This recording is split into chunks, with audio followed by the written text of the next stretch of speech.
In a small village, surrounded by green fields and winding mud roads, lived a boy named Amin. His family was poor, but they worked hard to make their lives simple and honest. Amin's father, Mohan, woke up every day at 5 in the morning. Before the sun rose, he would feed the cows, water the crops, and prepare the fields for the day. His hands were rough and his back ached, but he never complained. Amin often watched him from the doorway, curious and tired, wondering how his father could wake up so early and still smile. One morning, unable to hold his curiosity, Amin asked, "Father, why do you wake up so early every day? Why not sleep like everyone else?" Mohan looked at the horizon where the first light was touching the fields. "Amin," he said softly, "the world does not wait. If we sleep while others rise and work, we will always be behind. Waking early is not just for work, it is a habit that teaches your mind to be strong and ready." Amin nodded, but he did not fully understand. The next day, he followed his father to the fields. The cold morning air stung his face, and his body wanted to stay under the blankets. He carried water, pulled weeds, and helped feed the cows, but every movement felt heavy and tiring. At one point, he sat on the edge of the field, exhausted, and wondered if waking up so early was really worth it. Just then, they passed the old banyan tree near the village temple, and sitting there, as if waiting for them, was Guruji. His eyes were calm, and his presence made the air feel quiet and gentle. Mohan greeted him, and Amin bowed his head. Guruji looked at Amin with a kind smile. "Why do you look so tired, child?" he asked. Amin sighed. "I want to help my father, Guruji, but waking up so early is hard. I feel like I cannot do enough. I want to be strong, but my body is weak, and my hands feel too small for the work." Guruji's eyes softened. "Amin, come sit with me. Tell me everything you feel." Amin sat down on the grass, rubbing his arms. "I want to be like my father, Guruji. I see him waking before the sun, working without complaint. I see the sweat on his forehead and the pain in his hands, yet he never stops. I try to help, but I feel lazy, I feel tired, and I feel small. Sometimes I think I will never be like him." Guruji nodded slowly. "Do you know why your father works so hard?" he asked. "It is not only for the crops or the cows. He works because he respects time, because he understands that life will not give him extra hours, and because he wants to teach you the same lesson without saying it out loud. Your father gives more than work, he gives you an example." Amin looked down at his hands.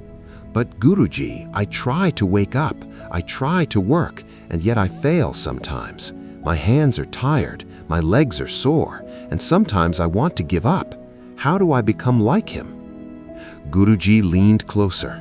"Amin, listen carefully. Being strong is not just about your body. Being strong is about your heart and your mind. The body learns slowly. The mind learns faster, but only when it is quiet. That is why the early morning is special.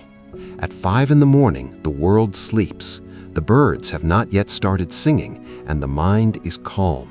If you train yourself during this quiet time, even a small effort becomes powerful. You understand, Amin?" Amin nodded slowly. "So, even if it is hard now, I will grow stronger by waking up early?" Guruji smiled.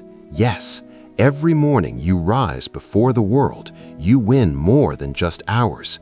You gain patience, you gain courage, you gain the power to do what others cannot. And slowly, your hands will grow stronger, your body will grow stronger, and your heart will grow stronger. But it starts here," he tapped Amin's chest, "inside you. You must choose every day to rise and act, even when it is difficult." Amin felt something warm in his chest. "I understand, Guruji, but how do I keep going when I feel weak?" Guruji's eyes twinkled. "You keep going because you remember why you started.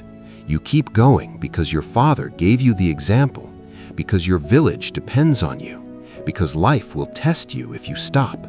And when you keep going, The world will notice your quiet strength long before you speak about it.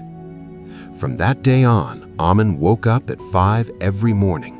At first, it was difficult. His body ached, his arms burned, and he often wanted to sleep. But he remembered Guruji's words. He remembered his father's quiet, hard work. Slowly, he became stronger. He helped his father without complaint.